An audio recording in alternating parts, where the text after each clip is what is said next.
Eu quero chamar aqui o pastor Tércio, esse jovem, aleluia, que já tem se destacado, né, no Brasil como um líder reconhecido na sua igreja local, tem feito um grande trabalho, juntamente com os jovens, com o grupo, né, a equipe de pastores ali, da Igreja Resgate, né? A Assembleia de Deus Resgate, em Joinville. E nós também o reconhecemos nessa manhã como pastor, como um homem de Deus. Amém? Obrigado. Amém. Tome o seu assento, fique à vontade, em nome de Jesus. Estou muito feliz por estar aqui mais uma vez. É a segunda oportunidade que Deus me dá de visitar aqui os Estados Unidos e rever pessoas tão queridas para a gente, né? Não só os nossos pais, como também os nossos parentes. E como rever os irmãos também. Como diz o Salmo 119, sou companheiro de todos aqueles que amam a tua palavra, porque eles são os ilustres da terra. Então eu estou bem feliz, eu e a minha família. Ano que vem, ano passado, quando a gente esteve aqui, a Bianca estava dentro ainda, né, da minha esposa. Agora já está ali. E graças a Deus, Deus tem nos abençoado com toda sorte de riqueza celestial em primeiro lugar, mas também na nossa família. Né? Que isso é o patrimônio que a gente tem e é isso que vai permanecer para sempre, amém?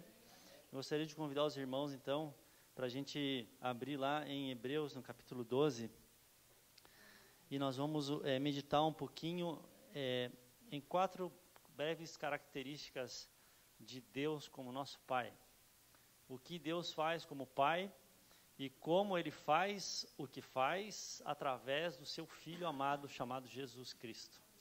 Amém? Glórias a Deus por isso. Então nós vamos usar bastante a palavra, eu vou citar alguns versículos, anotei aqui, e vamos deixar a palavra pregar. Amém? Glórias a Deus. Então, diz assim as Escrituras, lá no versículo 5, Hebreus 12, 5 diz: Já vos esquecestes da exortação que argumenta convosco, como filhos. Filho meu, não desprezes a correção do Senhor, e não desmaies quando por ele fores repreendido. Pois o Senhor corrige aquele que ama, açoita qualquer que recebe por filho. Se suportais a correção, Deus vos trata como filhos. Porque que filho há a quem o pai não corrija? Mas se estáis sem disciplina, da qual todos são feitos participantes, sois então bastardos e não filhos. Além do que tivemos os nossos pais segundo a carne para nos corrigirem, e nós os respeitávamos, não nos sujeitaremos muito mais então ao Pai dos Espíritos para vivermos? Pois nossos pais, na verdade, por um pouco de tempo nos corrigiam como bem lhes parecia, mas este Pai para o nosso proveito, a fim de sermos participantes da sua santidade. E na verdade toda correção ao presente não parece ser alegria, senão tristeza, mas depois produz um fruto pacífico de justiça naqueles que por ela são exercitados. Portanto, por tudo isso, tornai a levantar as mãos cansadas, os joelhos desconjuntados, e fazeis caminhos direitos para os vossos pés, para aquele que manqueja não se desvie inteiramente, antes seja sarado. Amém? Irmãos, se nós pudéssemos entrar no coração de Deus e ter a revelação daquilo que arde no coração do próprio Deus, nós veríamos que aquilo que é o objeto do amor do Pai é a pessoa amada do seu Filho. Tudo que o Pai faz, Ele faz para o Filho. Ele criou o universo para o Filho, como diz lá em Romanos, capítulo 11, versículo 35, 36, porque dele, falando de Jesus, por meio dele e para ele foram feitas todas as coisas. A ele, portanto, a glória eternamente. Amém. Então, tudo que o Pai faz para glorificar o Filho. Tudo, desde Gênesis a Apocalipse, o Espírito Santo inspira os escritores para que o Pai mostre para nós quem é a pessoa do seu Filho. Por isso que a gente vê Jesus tipificado desde o começo das Escrituras até o fim, revelado.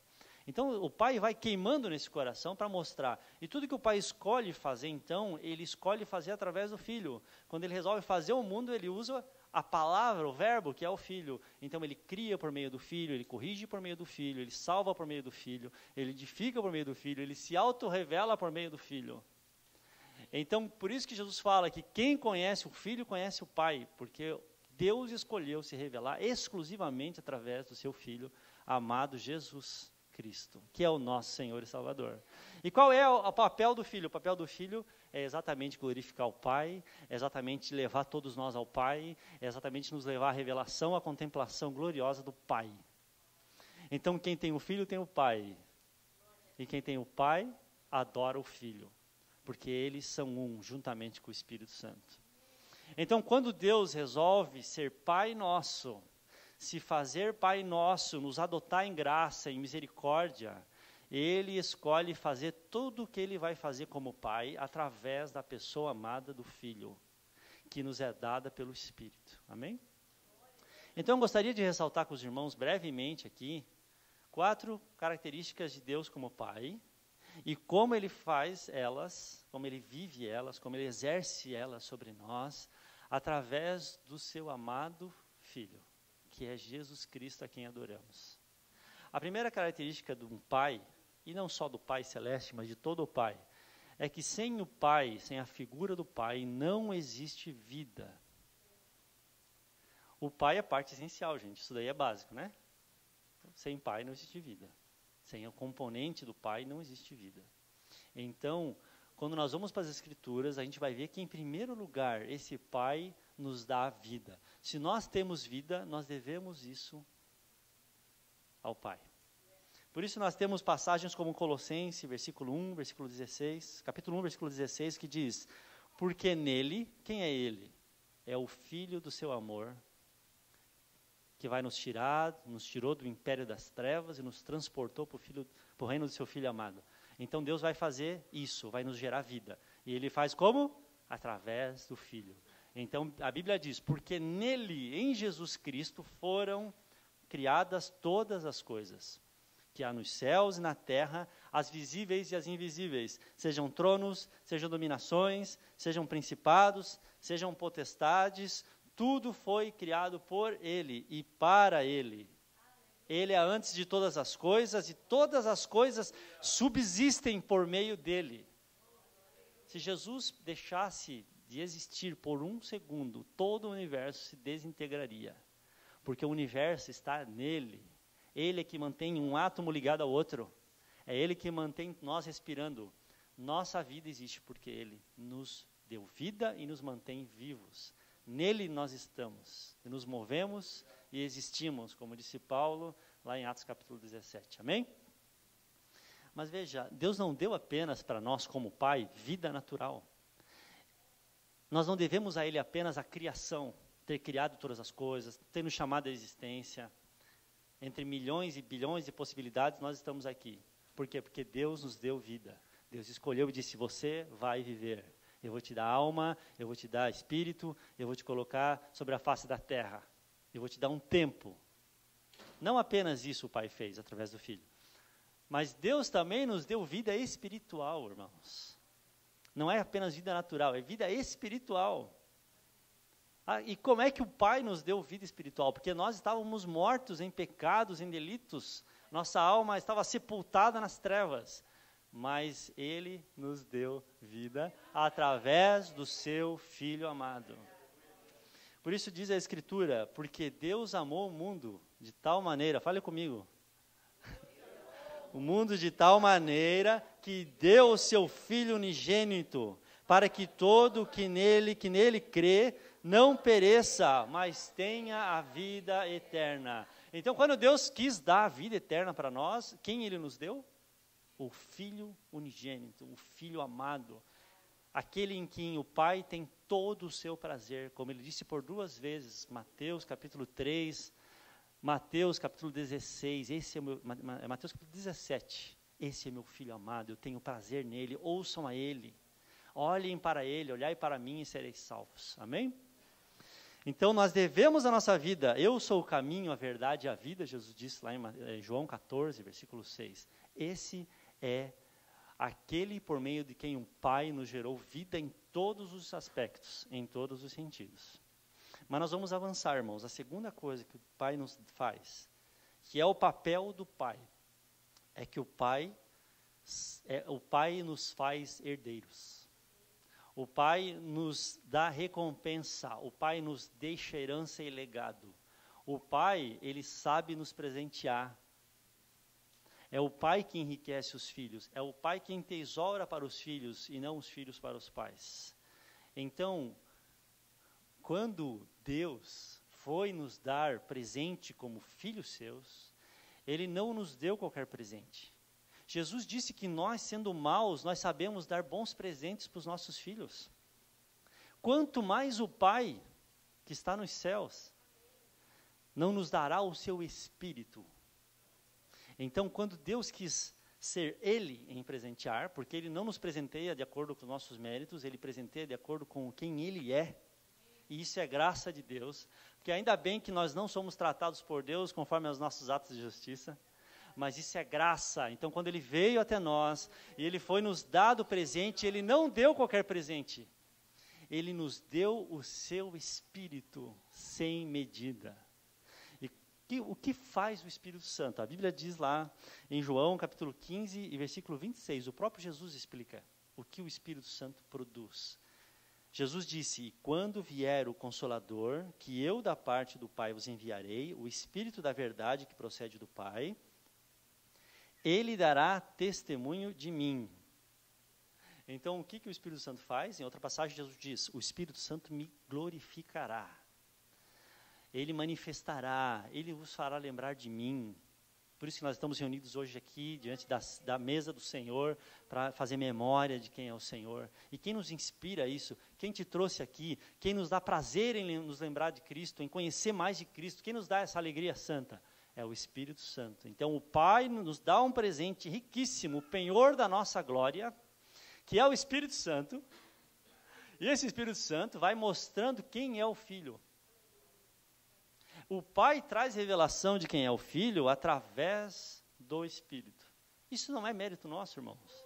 Porque nós estávamos cegos. Ó, quão cego eu andei, irmãos. E perdido vaguei. Longe, longe do meu Salvador. Mas então o Espírito Santo veio em mim. E Deus, através do Espírito, disse: haja luz. E o meu coração, que era sem forma, vazio, cujas trevas e caos pairavam sobre ele, o Espírito Santo planou sobre ele, e Deus disse: haja luz. E quando Deus disse: haja luz, o Espírito Santo virou esse canhão de luz para a face de Jesus Cristo.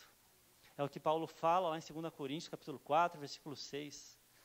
Mas Deus, que das trevas disse: haja luz, é Ele quem resplandeceu a glória na face de Cristo. E então nós começamos a olhar para Cristo.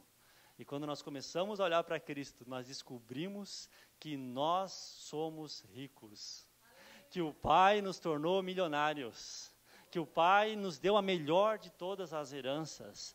Como diz Salmo 16, o meu quinhão caiu nas melhores partes. O Senhor alargou a minha fronteira. Por quê? Porque Ele nos deu nada menos do que a pessoa do seu Filho. Essa é a grande notícia do Evangelho.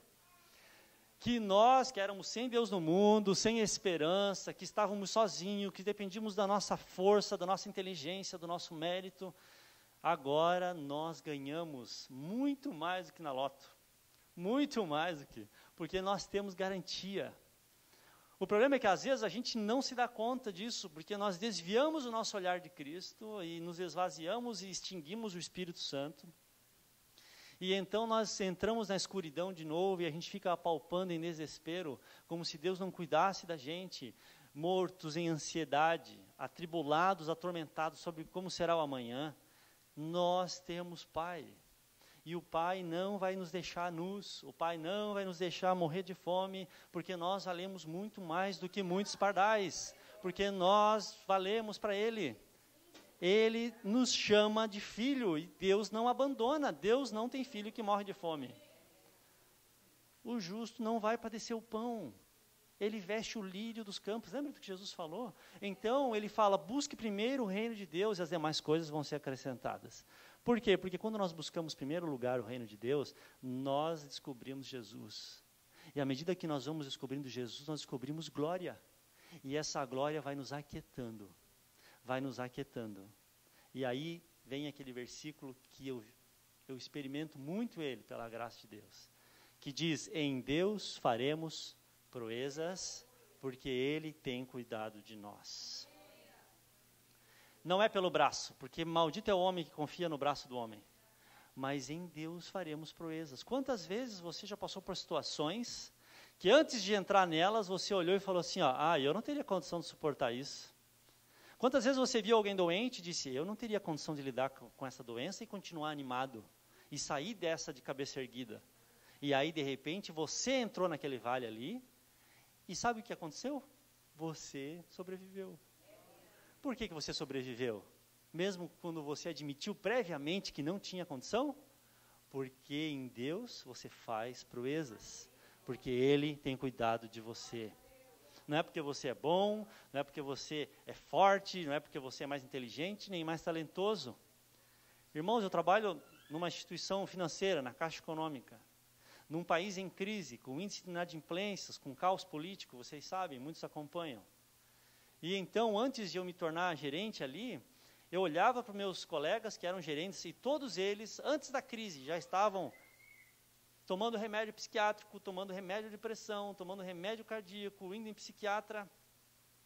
E eles chegavam em casa, muitos deles chegam em casa e não têm energia para mais nada, eles não conseguem, eles estão exaustos, eles se jogam no sofá, muitos têm depressão. Já trabalhei com pessoas que deixaram de ser gerentes por problemas de saúde, e eu falava, Deus, mas como é que o dia que eu me tornar gerente, só se for da tua vontade, Senhor, porque a gente ama a tua obra, a gente ama os teus filhos, a gente ama a tua palavra, a gente precisa de tempo para isso, eu preciso ser marido, eu preciso ser pai, eu preciso ser pastor, eu preciso ter um monte de coisas que eles não se preocupam com isso. Eu falava, Senhor, se não for da tua vontade, Senhor, não deixa eu entrar. É tentador, porque tem muitas vantagens, mas eu não quero entrar. E o Senhor abriu a porta e eu descobri que a carga não é assim tão pesada. Mas por que a carga não é pesada? Porque eu sou forte e eles olham para mim e falam, nossa, mas como é que você consegue? Eu falo, cara, não sou eu que carrego esse piano. Em Deus nós faremos proezas. Sabe por quê? Porque o fardo dele é leve. O fardo dele é leve. Quantas vezes eu cheguei desesperado e falei, Deus, eu preciso de férias. Ele falava assim para mim, vai ter um momento em que você vai descansar, porque eu criei um momento de descanso. Mas hoje você precisa não de férias, você precisa entrar no meu sábado. Você precisa entrar no meu descanso. Você precisa entregar para mim. É meu, somente meu, todo o trabalho, como diz aquela canção. E o teu trabalho é descansar em mim. Tira das tuas costas esse fardo. Para de achar que você vai ser responsável por fazer a coisa dar certo. Faz a tua parte, mas descansa em Deus. Descansa em Deus, porque você semeia, mas é Ele que dá o crescimento. É Ele que dá o crescimento. Às vezes você fica olhando, como diz lá em Eclesiastes, e se você ficar olhando para o céu, para as condições, você nunca vai semear, você nunca vai plantar, porque você fracassa sem dar o primeiro passo. Mas quando você está com o Senhor, você confia que Ele está no controle. Então, se as coisas derem certas, você vai glorificar a Deus e você vai saber que é por causa dele.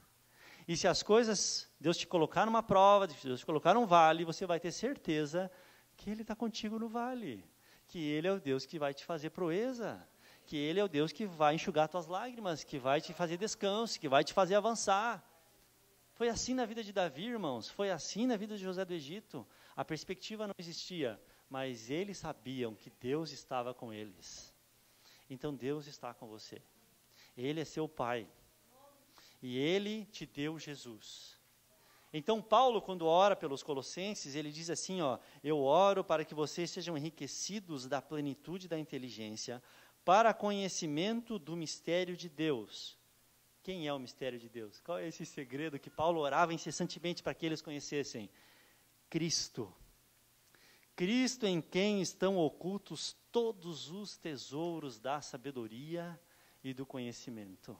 Então, se você tem Jesus, você pode não ter nada, mas você tem tudo. E se você não tem Jesus, você pode ter tudo e você é um miserável. Quem tem o Filho tem a vida. Quem não tem o Filho não tem a vida. 1 João capítulo 4. É Jesus, gente. Então Pedro está lá e Jesus pergunta para ele em Mateus, para os discípulos em Mateus 16, quem vocês dizem que eu sou? E aí Pedro, cheio do Espírito Santo, fala, tu és o Cristo, Filho do Deus vivo.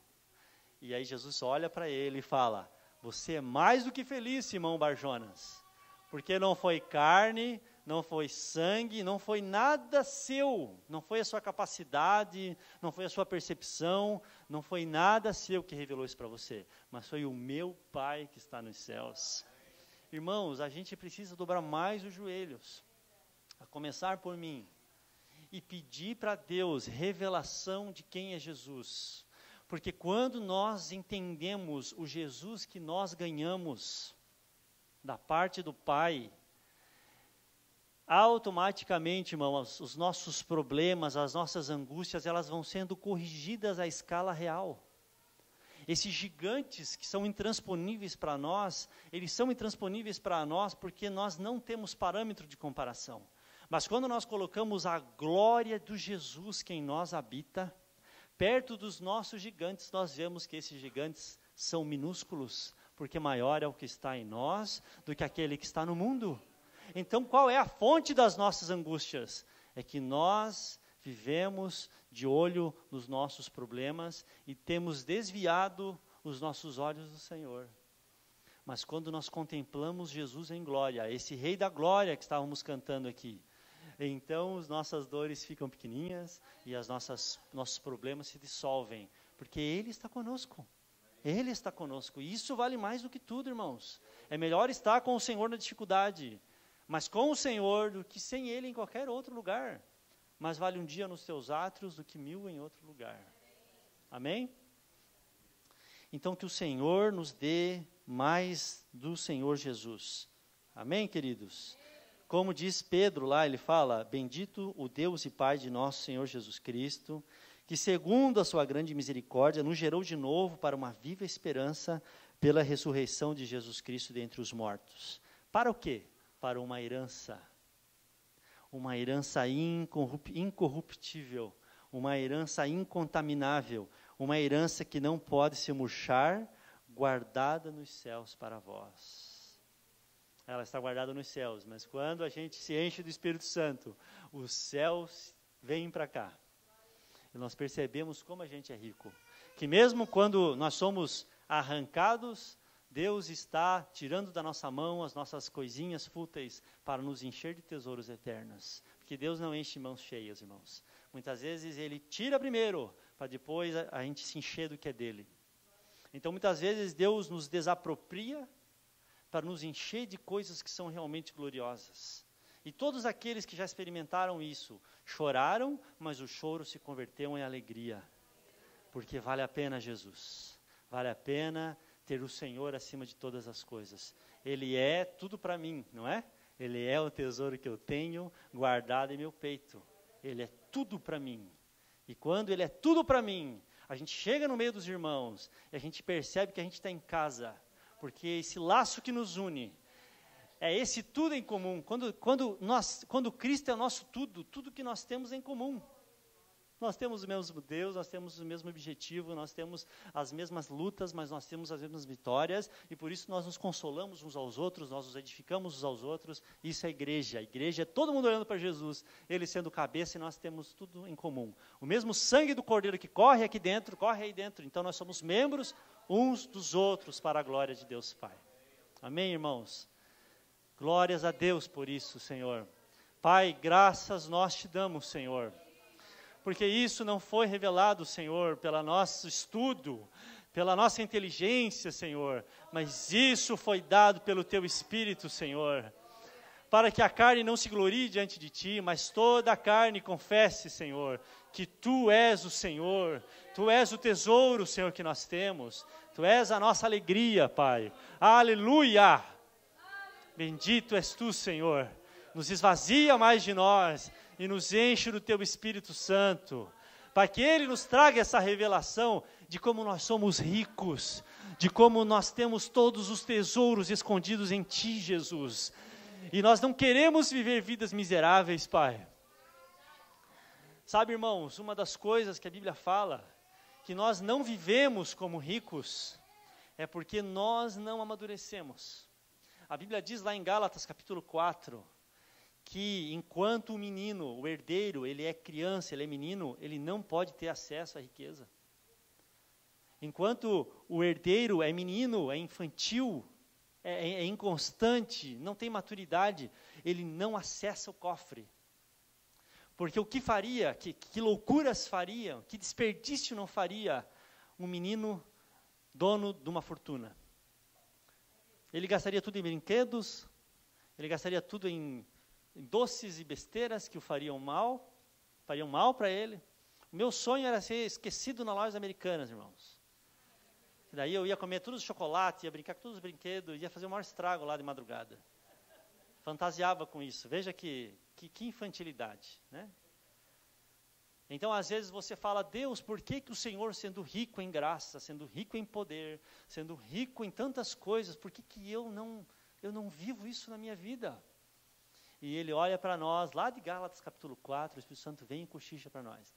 Filho, amadurece, filho. Filha, deixa as coisas infantis, larga os brinquedinhos que te fazem mal, muda a dieta espiritual e vem para a palavra e cresce até a medida do varão perfeito, que é Jesus Cristo.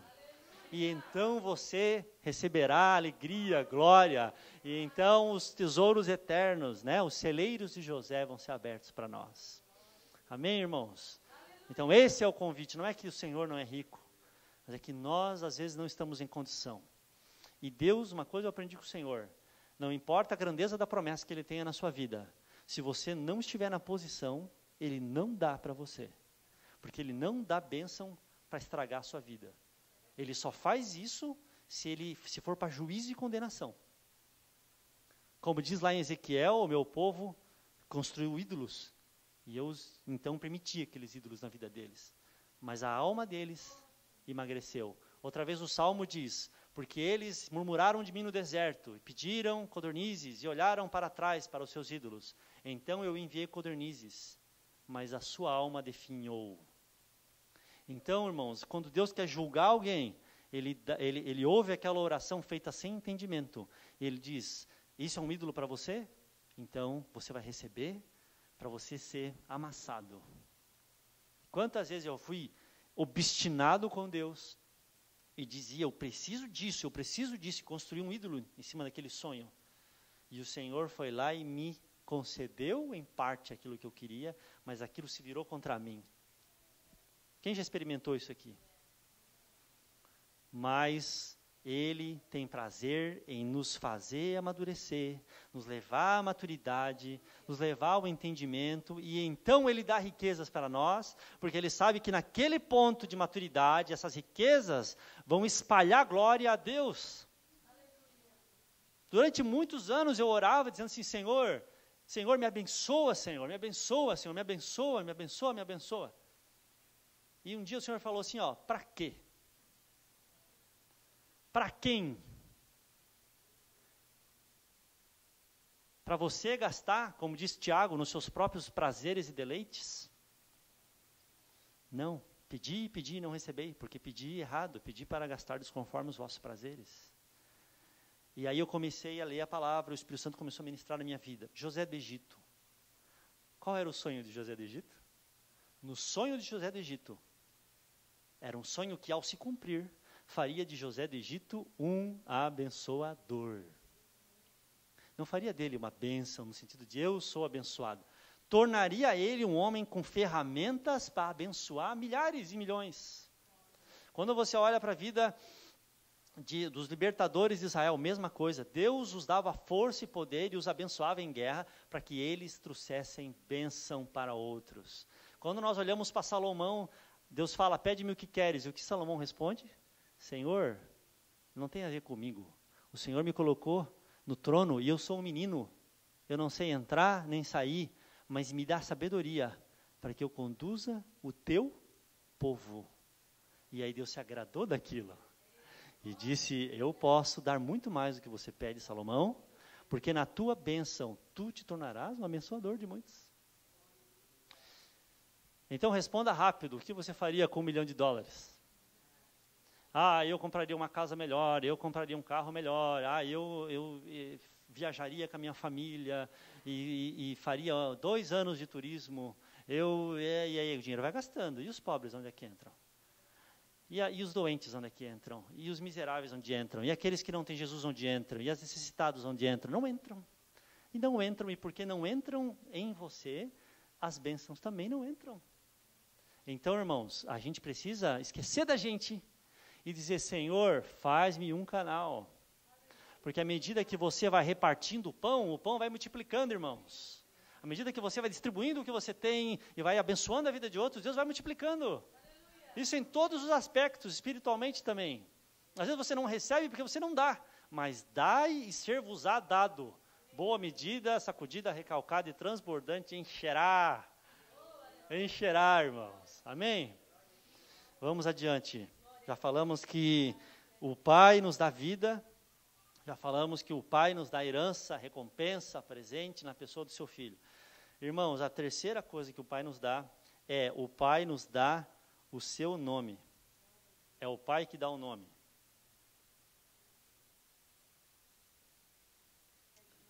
E nome fala de caráter. E caráter fala de santidade nesse caso. Então o Pai dá o caráter. E o caráter expresso nos leva a ser santos como Ele é santo. Deixa eu explicar um pouquinho para você. No tempo do Antigo Testamento, e até hoje em muitas culturas mais do interior ainda é assim. O pai dava o nome para o filho. Em que sentido? É que eu não era o Tércio Bernardes, eu era o Tércio, filho do Mauri. Entende? O meu pai me dava o meu nome. Se alguém quisesse saber quem eu era, que tipo de pessoa que eu era, que tipo de caráter que eu tinha, até às vezes qual era a profissão que eu tinha, ele perguntava, de quem é filho esse rapaz? E quando eu falasse, eu sou filho de Mauri, você já saberia já. Porque filho de Mauri é Maurizinho. Você está entendendo? Por quê? Porque assim que a criança era desmamada, em torno de 3, 4 anos de idade, ela começava a andar mais com o pai, especialmente o menino. E aí ele se tornava uma cópia do pai. Ele se tornava um mini pai. Você está entendendo? Ele se vestia como pai, ele falava como pai, o pai começava a ensinar a Torá, a lei, decorar, ensinar, instruir, alfabetizar o filho, e ensinar a profissão para o filho, e o filho ia imitando o pai, onde o pai ia, do jeito que o pai andava, ele se tornava uma cópia do pai. Isso era tão forte, irmãos, que pais perversos, quando Deus queria julgar, ele julgava a família inteira. Por quê? Porque era uma cópia. Então, quando Deus queria exterminar a iniquidade, ele exterminava a família. E as pessoas não entendem a gravidade disso daí. Porque isso daí era a função do pai, produzir uma cópia exata. Uma cópia de caráter, uma cópia de fidelidade, de valor de palavra. Isso significa que se o pai era um pai sábio, era um pai abençoado, era um pai dedicado, o filho seria bendito. E o contrário também era o que acontecia. Não só do pai para os filhos, mas dos filhos para o pai. Porque se o filho envergonhasse o pai, o que diz o provérbio?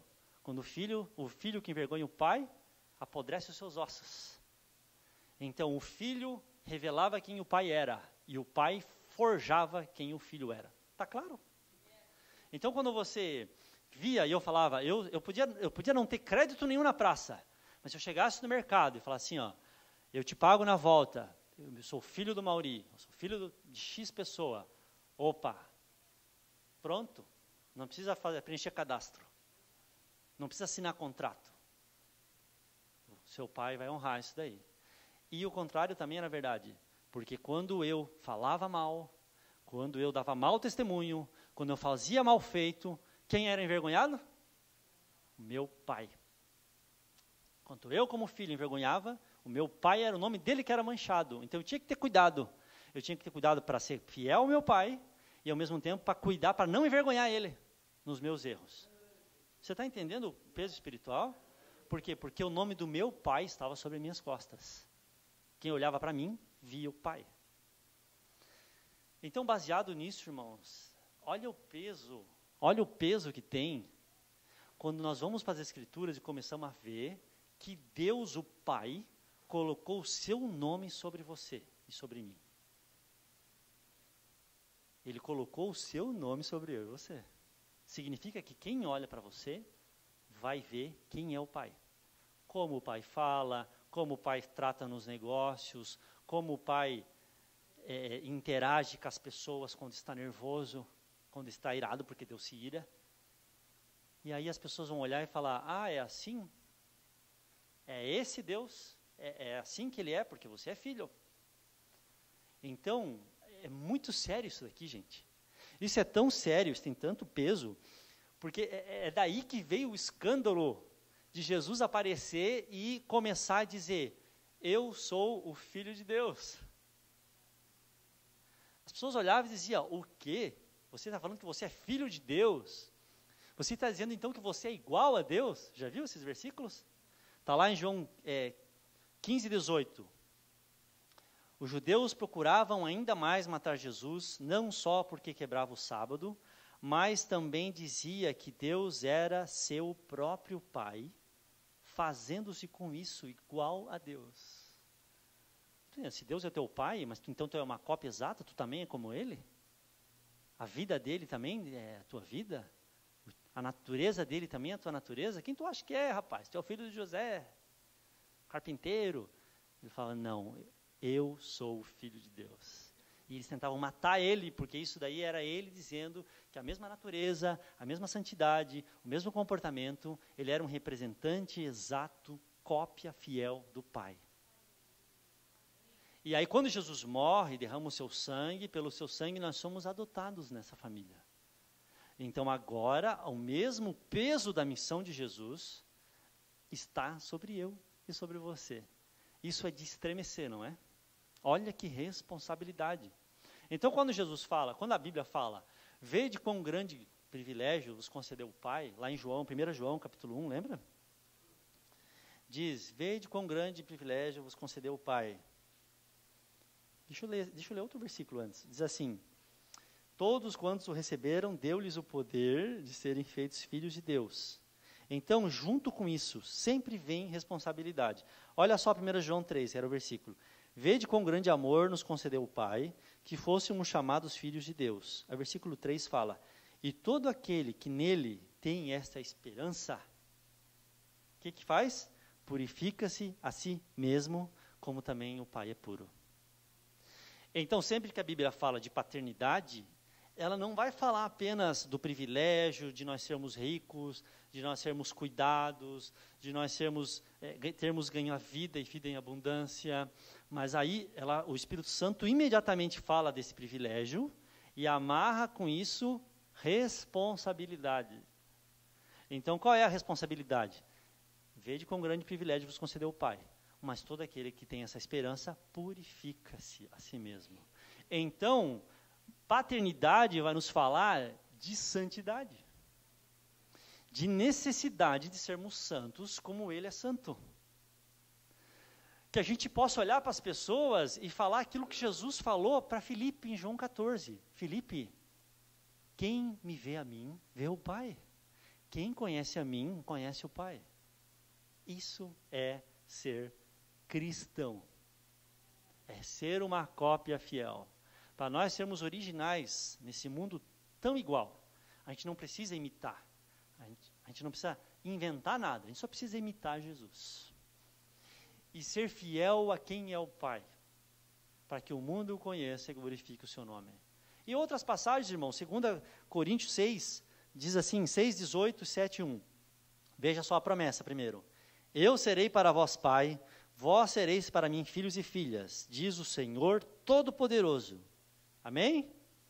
Ora, amados, visto que temos tais promessas, purifiquemo-nos de toda impureza, tanto da carne quanto do espírito, aperfeiçoando a vossa santificação no temor do Senhor. Então, santificação não tem a ver com seguir regras. Tem a ver com viver de maneira que o Pai seja honrado. De maneira que as pessoas olhem para nós e digam, esse Pai aí eu quero para mim também. Eu quero que Ele me adote também.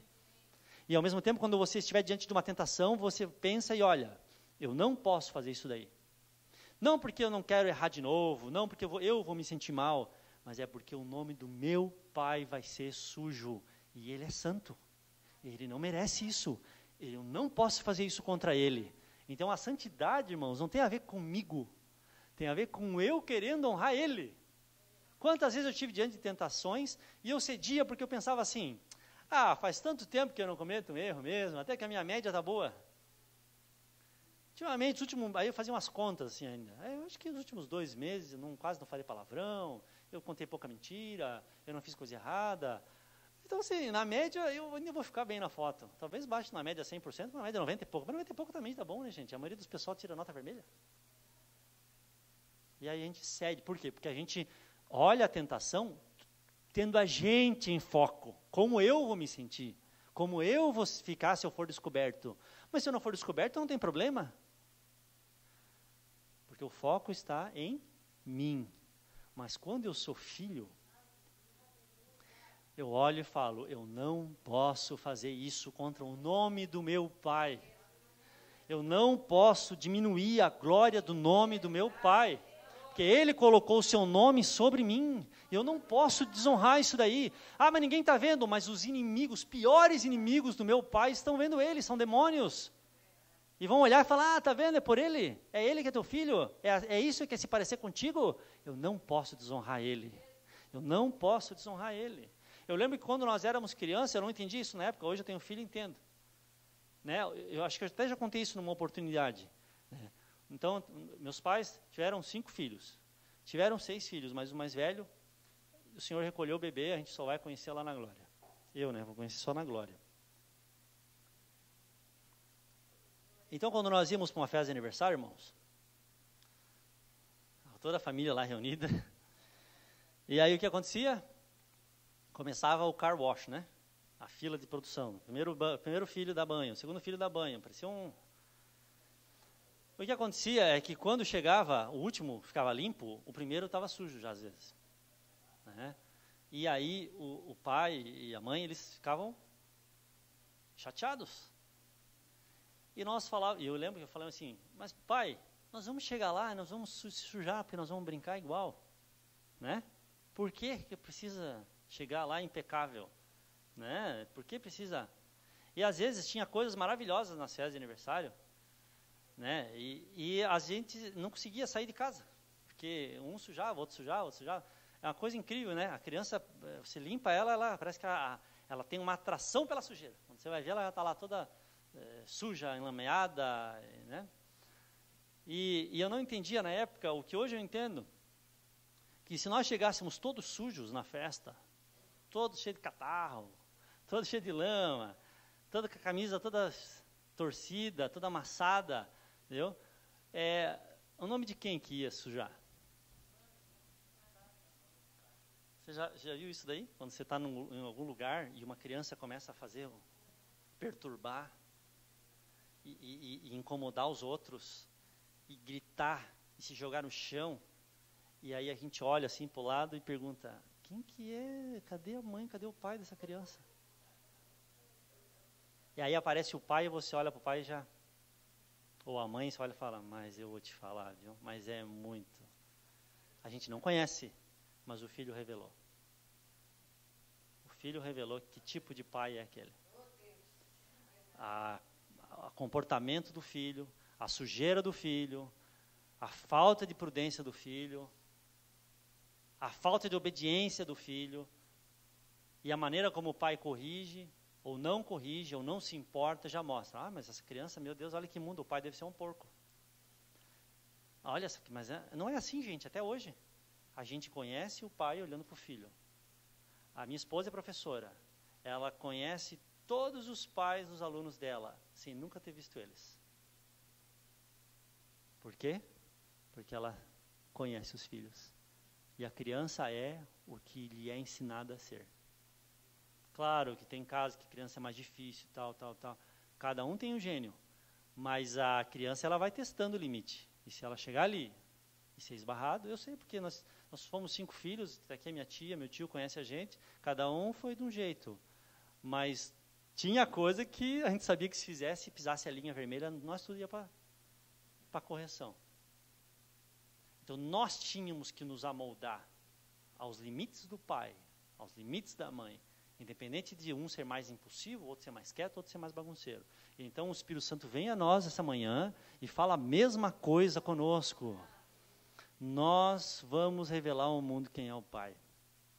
Então, é privilégio? É um grande privilégio. Vede quão grande privilégio vos concedeu o Pai, que fôssemos chamados filhos de Deus, e somos de fato. Porque a todos quanto receberam, João 1, deu-lhes o poder de serem feitos filhos de Deus. Filhos não nascidos da carne e do sangue, mas da vontade de Deus. Então, isso é um privilégio, mas o que isso traz junto consigo? Isso traz responsabilidade. Sede santos, como eu sou santo. Não é assim que ele fala conosco? Se invocais por Pai, aquele que é santo, sede santos. Então, irmãos, pense nisso, considere isso. Se Deus tem sido glorificado como Pai, Ele deu o seu nome sobre você, e você precisa devolver isso em glória, pela maneira como você vive nesse mundo. Então, seja santo. Isso sem falar que quando a gente, isso é outra coisa, que se a gente não ser santo, a gente não só desonra o Pai, mas a gente perde a festa, né? Como a gente perdia as festas às vezes. Às vezes tinha brinquedos, tinha coisas bem legais lá na festa, e você não ia, porque você não esperava e se sujava com uma porcariazinha que estava ali no seu quintal. Você ia ter, depois, quando você voltasse da festa, aquilo ali nem ia importar mais. Mas naquela hora, então às vezes a gente perde a glória, a gente perde as grandes coisas com Deus, porque a gente se contenta com coisas miseráveis. E não porque a gente está, sabe? Então, eu preciso ser santo, porque se eu não for santo, o irmão vai falar mal de mim. Porque se eu não for santo, eu não vou alcançar o que eu quero. Não, gente. Existem riquezas insondáveis. Existem alegrias muito maiores. Existem prazeres incomparáveis, acima de toda comparação, que produzem eterno peso de glória. Mas a gente, às vezes, não pega, não acessa, não vive, não experimenta, porque a gente se contenta com as bolinhas de barro. E o Senhor quer nos falar, vem cá, deixa eu te limpar, deixa eu te colocar uma roupa nova, e eu vou te levar a coisas maiores, vou te levar a glórias maiores. Renuncia a isso, e você olha para a bolinha de barro e fala, mas eu levei tanto tempo para enrolar essa bolinha de barro. Como se aquilo fosse a Disney World. Como a gente se contenta com pouco, irmãos. Que o Senhor confronte a gente essa manhã, em nome de Jesus. Irmãos, para nós encerrar, irmãos, a quarta coisa que é a marca de um pai, é que o pai nos corrige.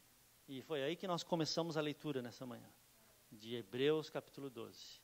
Então, o pai nos dá vida, e vida em todos os aspectos, através do seu filho. Em segundo lugar, o pai, vamos recapitular? Os irmãos lembram ainda? Em segundo lugar, o Pai nos dá herança, nos dá presentes, nos dá recompensa, que é o seu próprio Filho, através do seu Espírito. Em terceiro lugar, o Pai nos dá o seu nome, o seu caráter, nos chamando para a santidade, porque somos reflexo dele. E em quarto lugar, o Pai nos disciplina, o Pai nos corrige.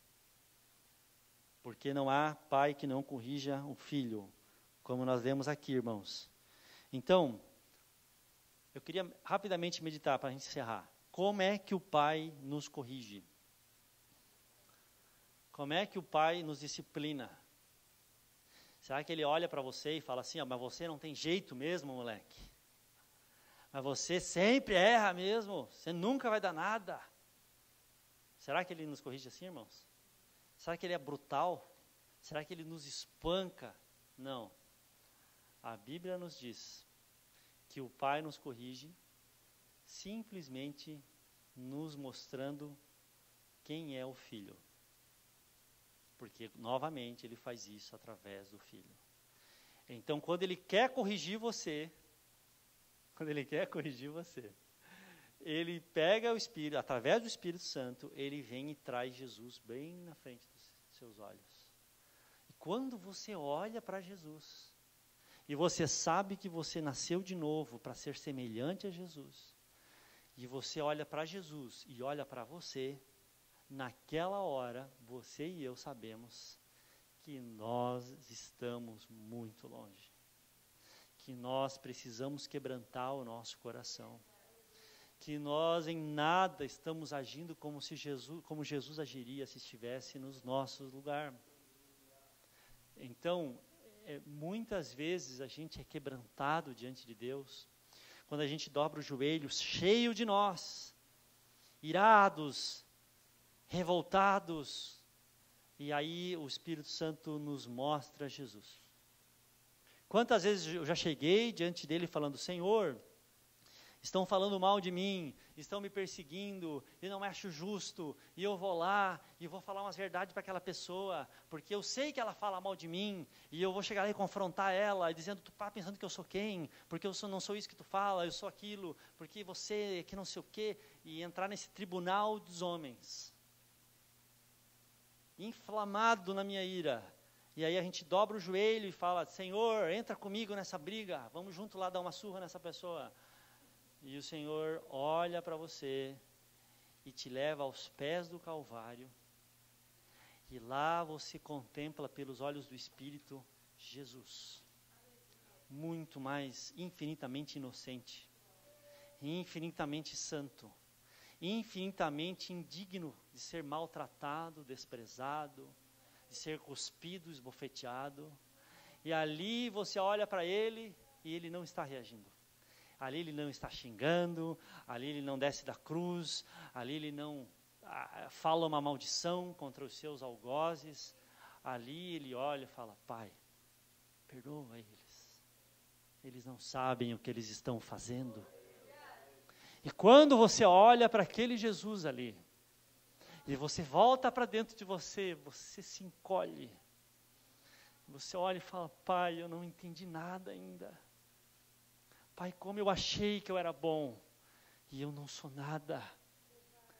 Pai, como eu achei que eu estava no meu direito, como eu achei que eu não tinha força para perdoar, e eu olhei para Ti, o Senhor me perdoou, e eu fiz muito mais contra o Senhor, porque eu Te prendi naquela cruz, porque eu Te julguei, Senhor, porque eu fui contra o Senhor, porque os meus pecados caíram sobre Ti. E o Senhor nunca lançou isso em rosto, o Senhor sempre abriu os braços, até para Judas quando foi lá. Irmãos, Jesus estava na última ceia, ele sabia que Judas já estava com o bolso cheio, vendeu ele por preço de escravo. E a Bíblia diz que Jesus vai lá, tira a parte de cima, se faz como um escravo, pega a bacia, começa a lavar pé por pé, pé por pé. E quando chega em Judas, a gente não ouve que ele fez nada diferente. Ele vai lá e lava aquele pé, que dentro de pouco tempo ia correr para ir lá trair ele.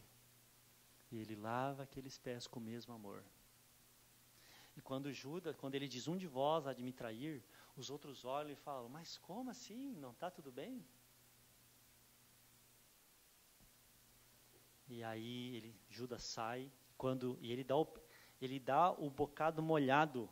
O bocado molhado era o dono da festa molhava, é como se fosse o primeiro pedaço do bolo, entendeu? Ele pega assim e dá para Judas o melhor.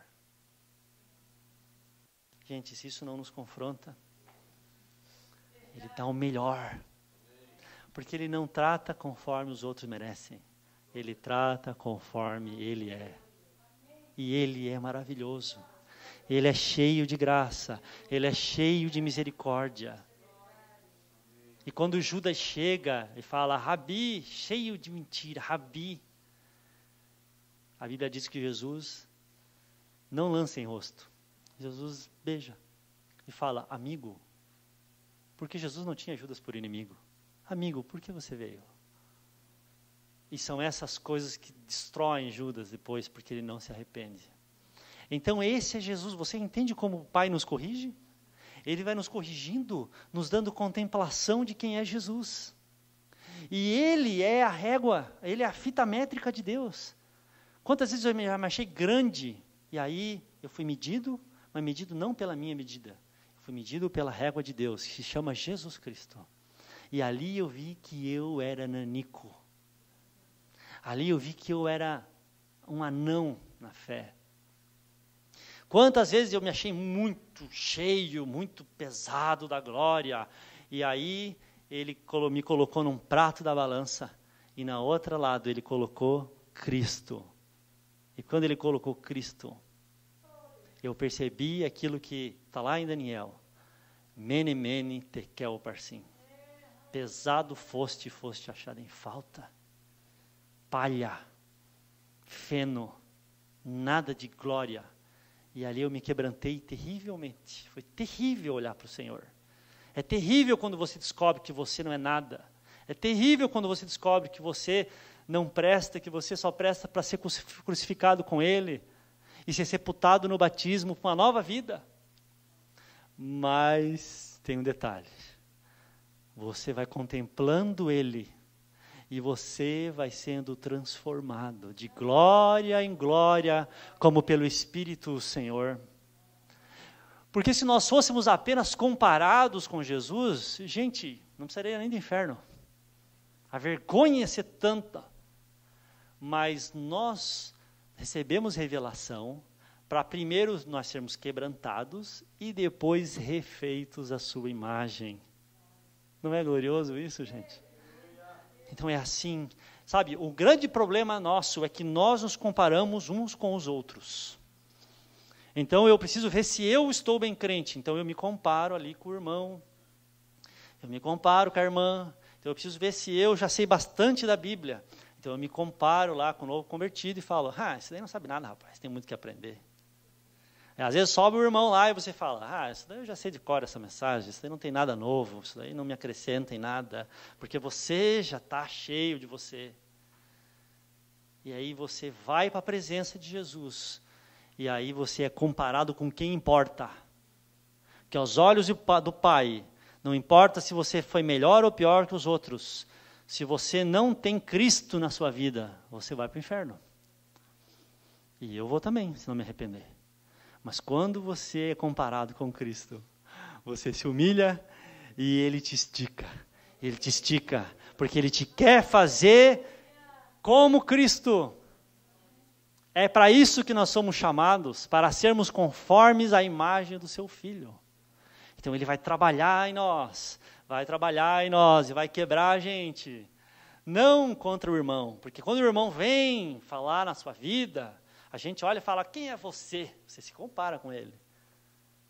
Muitas vezes a gente reage. Deus está falando através daquela vida ali. Porque Deus usa vasos de barro. Mas a gente, na nossa roda, não aceita. Por quê? Porque eu me comparo com o irmão. Então, se o pastor Marcos vem, mas que o pastor Marcos? E a gente resiste ao Espírito. E não aceita a autoridade de Deus na nossa vida. E olha com olho de carne, mas você também é pecador. Mas então o Senhor investe mais um pouco na gente. E nos traz no nosso espírito a visão do Filho. E quando nós vemos o Filho, a gente corre para as pessoas e pede perdão. Não é assim, irmãos? Não é assim? Então eu poderia ficar falando horas e horas e horas e horas. Mas se o Espírito não trouxer para nós nesta manhã revelação de quem é Jesus e como nós precisamos clamar, Filho de Davi, tem misericórdia de mim, e pedir para que nós sejamos conformados à sua imagem, a fim de que ele seja o primogênito dentre muitos irmãos. Se ele não fizer isso, irmãos, a gente não vai entrar ano, sai ano, e a gente não progride. Então não se compare com as outras pessoas. E não se compare consigo mesmo.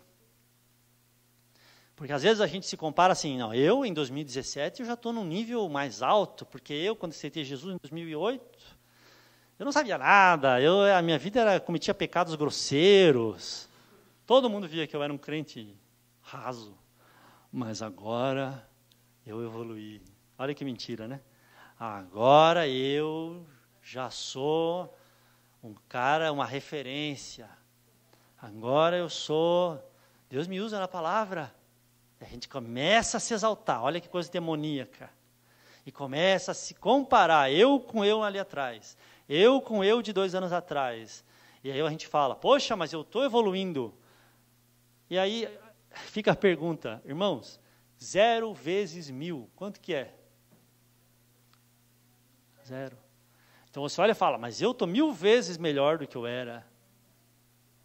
Mas você não era ninguém. E você continua sendo ninguém. Você só é alguma coisa, porque só existe esperança de glória se Cristo está em você. Não é isso que Paulo fala em Colossenses? Cristo em vós, a esperança da glória. Você não tem esperança porque você está firmado no seu desempenho. Você tem esperança porque você tem Ele, tesouro em vaso de barro. E quando você se compara com Ele, não com você, quando você compara com Ele, você fala assim, Deus do céu, eu estou tão atrasado. Já era para eu estar tão mais parecido contigo, Jesus. E eu vinha caminhando bem, mas já me perdi tantas vezes, já me machuquei tantas vezes, e nem sei mais se eu melhorei, se eu piorei, a gente não sabe como a gente está. Mas essa manhã o Senhor tem uma palavra para você. Aceita a correção. Olha para Jesus. Entenda que você foi adotado como filho e como filha. Então, irmãos, como diz a Escritura, não diz? Diz assim, portanto, por tudo isso, Deus é Pai, tornai a levantar as mãos cansadas, e os joelhos desconjuntados, e fazei veredas direitas para os vossos pés, para que aquele que manqueja não se desvie inteiramente, antes seja sarado.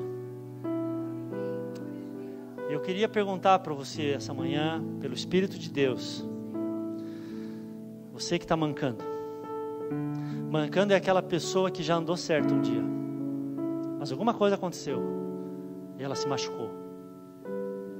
Às vezes é uma pequena ferida que não dá para perceber, mas quando você olha para trás, você vê que você não anda mais como andava, porque aos pouquinhos aquilo foi mexendo em quem você era, mexendo na sua convicção, mexendo no seu desejo pela glória de Cristo.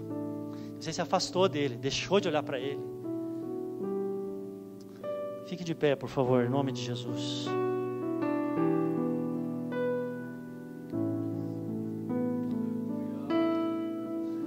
Ele está te chamando aqui essa manhã. Ele quer sarar você, para que você entenda que Ele permitiu isso para corrigir o seu coração, mas não para matar você.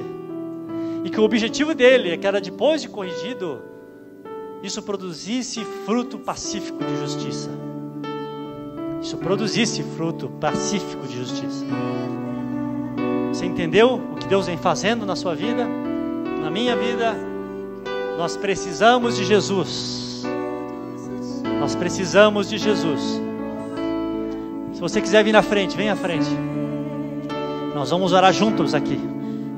Se você precisa dessa visão espiritual, se você não entendeu que junto com a paternidade Ele estava te chamando para um compromisso de ser semelhante a Jesus, se você não entendeu a riqueza da vida que Ele te deu, mas hoje Ele te disse, olha que grande privilégio, olha que grande privilégio, aleluia,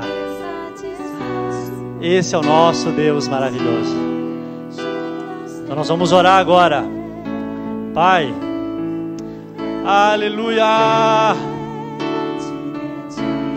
glórias ao teu nome, amado. Nós estamos na tua presença, Jesus. Que grande privilégio o Senhor nos concedeu, Pai, de sermos feitos filhos de Deus, cheios de riqueza, Senhor, cheios de alegria, Senhor, cheios de desejo de ser santos como Tu és santo, nosso Pai. Nós queremos ser fiéis a Ti, Senhor. Nós queremos que as pessoas olhem para nós e vejam o Senhor. Tu és o Pai nosso que estás no céu. Santificado seja o Teu nome. E que nós possamos, Pai, trazer o Teu reino à medida que nos pareçamos contigo. Mas, Pai, nessa hora nós clamamos, Pai, que o Senhor nos corrija, Senhor, através dessa revelação da Tua palavra. Sim, amado, nos mostra mais do Teu Filho, como Ele é, como Ele ama, como Ele perdoa, como Ele dá o melhor dEle, como Ele agrada o Teu coração, e que nós possamos copiá-lo em tudo, que nós possamos, Pai, ser como Jesus nos nossos relacionamentos, nos nossos desafios, e dessa maneira, Pai, nós possamos com o rosto desvendado contemplar de glória em glória, Senhor, a Tua imagem, a imagem do Teu Filho. Pai, nos dá mais de Jesus, Pai, e menos de nós, que Tu cresças, Jesus, e que nós possamos diminuir, para sermos abençoadores de muitos, Senhor, e que através de nós muitos possam ser abençoados, Pai. Em nome de Jesus, Pai, nós te agradecemos pela Tua palavra bendita eternamente. Perfura o nosso coração com essa palavra e que ela nos alimente nessa jornada. Em nome de Jesus, Pai. Aleluia.